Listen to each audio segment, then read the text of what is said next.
According to modern science, the first living organisms appeared on Earth around 3.5 billion years ago. While their very emergence might seem like a miracle, the subsequent evolution, from single-celled to multicellular life, the colonization of land, and eventually the rise of intelligent species, is often taken for granted. But those interested in space exploration and who follow related channels or publications might have come across certain calculations. The idea goes something like this. If intelligent life capable of colonizing the galaxy had emerged, it could have spread across the Milky Way in just a couple million years, even at speeds just a fraction of light. Yet the Milky Way is about 14 billion years old, and based on current astronomical data, it doesn't exactly look like a bustling place. If you've ever worked hard to achieve a life goal, say, becoming wealthy or famous, you might eventually view your success as inevitable.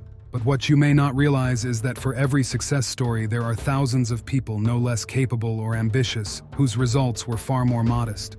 Why bring this up? It's a rough illustration of Robin Hansen's great filter theory, which argues, for instance, that it's far from guaranteed that single-celled life would evolve into multicellular organisms or that species with advanced brains would ever arise. Extending this concept to human history, agriculture might never have developed, or the transition from feudalism to a bourgeois society and the subsequent industrial revolution might not have happened. Essentially, our existence at this stage of development could mean we've been extremely lucky at countless critical junctures. Even if planets with life are plentiful, most might be home only to single-celled organisms, or at best, more complex but non-intelligent life, or perhaps intelligent life stuck in primitive subsistence economies. We, however, have passed many filters, which leads us to mistakenly view our past as inevitable, as destiny. The problem is that such filters might not all be behind us, and winning the lottery over and over again isn't something you can count on. That said, this is just a theory.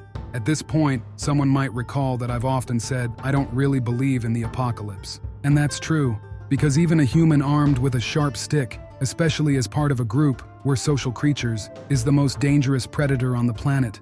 We've taken down enormous animals like elephants, hunted by pygmies and other tribes, or whales hunted with primitive tools by the Inuit. And other predators, they can end up as prey too. On top of that, humans are omnivores. We can eat roots, berries, fruits, vegetables, and even insects. Simple inventions like fire and fur clothing allow us to survive in virtually any climate. So, for humanity to vanish, it would take something catastrophic enough to wipe out all complex life on Earth. After all, when it comes to survival, intelligence is the ultimate tool. But while humanity itself is resilient, civilization, the grand structure we've built, is far more fragile. If you've studied history, you might wonder how the Roman Empire, with its professional army, massive cities, and advanced craftsmanship, could collapse under attacks from scattered barbarian tribes, or how nomadic tribes managed to conquer China. Even ancient Egypt fell to younger powers like the Persians, whose might, along with that of the Greeks, eventually faded into history. The same fate befell Byzantium, arguably the most advanced medieval state. Meanwhile, other ancient civilizations like the Maya or Sumerians largely collapsed on their own. And if you try to understand why, you'll encounter a pile of theories and speculation. But one thing to keep in mind is that civilizations, in addition to having cities, centers of craftsmanship and trade, and writing systems, rely on significant social and economic inequality. They're massive pyramids of complex social ties. Some people specialized in crafts, others managed tax systems that required literacy and mathematics, while others devoted themselves entirely to military affairs. This allowed civilizations to achieve greater production and military expansion. But the more complex the system, the more prone it is to failures and accumulating flaws. Officials could become corrupt, artisans and farmers might evade taxes, and slaves could escape or rebel. Meanwhile, in barbarian societies, farmers worked their own land, crafted tools, and took up arms when needed. Naturally, a professional potter or blacksmith creates higher quality goods, and a professional soldier is more effective in battle. But tribal societies are simpler and far more resilient, consuming far fewer resources. For a civilization to fall, two key factors are usually at play. The first is the accumulation of internal problems and contradictions. The second, often more interesting, is external challenges, military invasions, or climate changes. I'm not reinventing the wheel here. The historian Arnold Toynbee, after analyzing 13 ancient civilizations, identified an intriguing pattern. They all went through 4 stages: genesis, growth, breakdown, and collapse. At some point, civilizations succumbed to external pressures like invasions or climate shifts that they previously managed to withstand. For example, Cambridge professor Luke Kemp calculated that the average lifespan of a civilization is 336 years. Only a select few survive for over 1,000. Kemp also notes that collapses tend to happen quickly, and humanity's deep history is riddled with repeated failures. Incidentally, the fall of Rome was preceded by 4th century climate instability, which, either due to or alongside increased volcanic activity, ushered in the late antique Little Ice Age. The climate became colder and drier. All ancient civilizations were agrarian, and even modern societies rely heavily on agriculture. So it's no surprise that the decline of nearly every ancient civilization, from the Maya to ancient Egypt to Sumer, is tied to droughts and other climate-related challenges in their regions. Although civilization as a phenomenon is over 5,000 years old, even during the Middle Ages, the majority of Eurasia, the Americas, Africa, and Australia were not considered civilized. This was because they lacked writing, cities, and centralized authority. In Eastern Europe, for example, the first states only appeared closer to the High Middle Ages, and in some areas further east, even later. Today, despite the large number of countries, the world, and especially its economy, has become fully globalized. And the economy isn't just abstract numbers, it's the production of goods and services. Some countries focus on resource extraction, others on manufacturing goods, others still on financial services or agriculture. There are almost no nations that can fully provide for themselves. Like it or not, all of them are tied into one interconnected system. As a result, starting in the mid-19th century, the world began experiencing global economic crises. These occur even without natural disasters or wars, leaving the global economy in a weakened state. In my opinion, because modern civilization is far more complex than its agrarian predecessors, it accumulates errors, or to use a biological term, ages, much faster than simpler systems of the past. It's like comparing an old-school phone to a modern smartphone. The latter offers far more features but is less reliable and durable. And this raises an important question. If civilizations, like living organisms, have life cycles, what happens if global civilization collapses? Especially considering that its technological advancements rely on the contributions of every country in some capacity. On that note, let me remind you that since 2020, China has been pursuing a strategy of internal circulation. This strategy focuses on creating a more closed system of production and consumption, which will likely cause some technological setbacks, especially since China is still playing catch-up in microelectronics manufacturing. The US has also focused on bringing manufacturing back home, and Russia has long talked about import substitution. Many attribute these trends away from globalization to growing tensions among major capitalist powers. However, it's also possible that this shift reflects an awareness of a harsh reality. Global civilization is incredibly fragile. If it collapses, taking science and technology down with it, humanity won't be able to start over.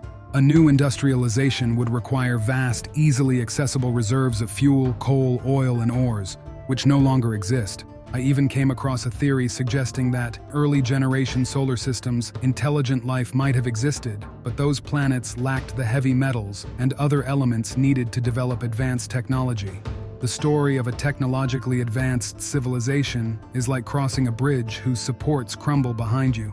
So, what could destroy ours? In my opinion, we've reached a point where a simple coincidence of events could be enough. The first factor could be another wave of economic crisis. The second could be some major natural disaster. Let me give you a few scenarios. For example, some models predict that melting ice and freshwater influx could disrupt the Gulf Stream. This ocean current carries warm water from the equator to Europe, giving Berlin an average annual temperature of 9 degrees Celsius instead of close to 0, as in Irkutsk, which lies at a similar latitude. Without the Gulf Stream, Europe, including the European part of Russia, could face significant cooling, and these climate shifts could happen surprisingly fast, possibly within just a few years. Such changes would deal a severe blow to global agriculture, potentially bringing down the entire house of cards we call civilization. Another potential catastrophe could be a super-powerful solar flare.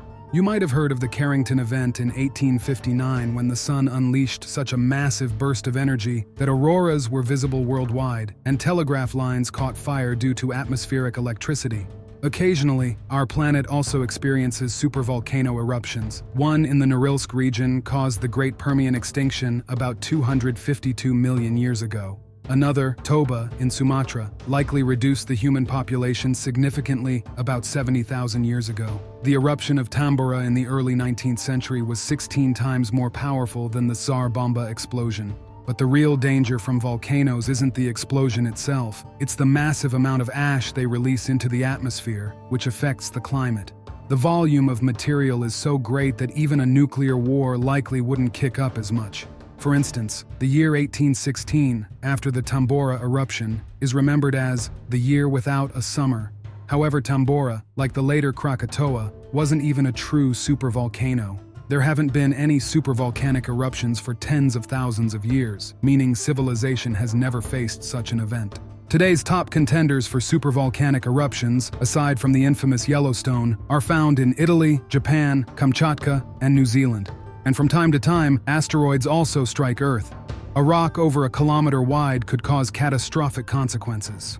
Some even theorize that a meteorite wiped out several late Paleolithic cultures in the Americas. Calculations suggest that roughly once every 10,000 years, something massive crashes into Earth. Overall, there's a long list of potential disasters.